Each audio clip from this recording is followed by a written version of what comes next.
عالمی یوم القدس کے موقع پر پاکستان کے تمام بڑے شہروں میں القدس ریلیوں کا انعقاد کیا گیا۔ لاہور میں مرکزی القدس ریلی بعنوان قدس کی آزادی اور کشمیر سے یکجہتی مال روڈ لاہور پر منعقد کی گئی، جس میں ہزاروں لوگ شریک ہوئے۔ ریلی میں تمام مکاتب فکر کے شرکاء کے ساتھ ساتھ علماء و مشائخ بھی شامل ہوئے۔ ریلی سے خطاب کرتے ہوئے جامعہ عروۃ الوثقی اور تحریک بیداری امت مصطفیٰ کے سربراہ علامہ سید جواد نقوی کا کہنا تھا کہ کشمیر اور فلسطین پر ایک ہی سال میں قبضہ کیا گیا اور دونوں سرزمینوں کے عوام اب تک مزاحمت دکھا رہے ہیں۔ انشاءاللہ ایک ہی سال ان دونوں سرزمینوں کو صہیونیت سے نجات و آزادی ملے گی۔ چاہے اہل سنت سے تعلق ہو، چاہے شیعہ مسلک سے یا دیگر جو مصالب ہیں دنیا میں ان سے تعلق ہو، بہرحال ہم اسلام کے پرچم تلے ہیں اور یہ وقت کی ضرورت نہیں ہے، یہ قرآن کا حتمی فیصلہ ہے، ٹھیک ہے۔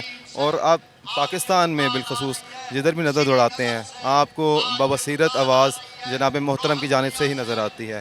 تو یہ ہمارا قومی فریضہ ہے، ہمارا قرآنی فریضہ ہے، ہمارا اسلامی فریضہ ہے کہ اس پرچم تلے حق کی آواز بلند کرے۔ پاکستان کی سرزمین پر ہر جگہ پر امام امت خمینی بت شکن کے فرمان کے مطابق آخری جمعہ کو یوم القدس کے عنوان سے منا رہے ہیں، اور جامعہ عروۃ الوثقی اس حوالے سے اپنا دینی فریضہ، اخلاقی فریضہ ادا کر رہا ہے۔ ظالمین تک اس کی آواز پہنچتی ہے اور وہ اس سے خائف بھی ہیں۔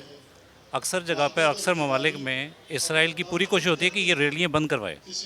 اگر اس کا فائدہ نہیں ہے تو وہ کیوں بند کروانا چاہتا ہے؟ اگر ہم جنگ نہیں کر سکتے لیکن اپنی آواز سے اور آواز بلند کر کے ان ریلیوں سے ہم ان کو آزاد کروا سکتے ہیں۔ پاکستان کے ساتھ ساتھ عالمی یوم القدس کے موقع پر دنیا بھر میں عظیم الشان ریلیوں کا انعقاد ہوا اور کروڑوں لوگ فلسطینیوں سے اظہار یکجہتی اور القدس کی آزادی کے لیے سڑکوں پر نکل آئے۔ سب سے بڑی ریلی کا انعقاد یمن کے دارالحکومت صنعاء میں ہوا، جہاں لاکھوں لوگوں نے مقبوضہ بیت المقدس اور فلسطین کی آزادی اور اسرائیل کی نابودی کے لیے احتجاج کیا۔